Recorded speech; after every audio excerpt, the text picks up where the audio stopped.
Sa mga nagtatanong, itong ilaw na to, USB type lang po yan mga yan. Ito. Oh. Tipid siya, 5 volts. USB type. Then itong ilaw sa hagdanan na to, USB type din yan.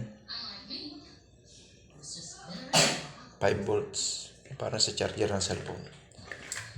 Yan o. USB type lang din yung mga yan. Pwede ko isaksak dito sa output ng solar. Yan. Meron na siya. Pati ito strip light na mahaba. 10 meters yan haba. Naka USB lang din po siya. USB type lang din po.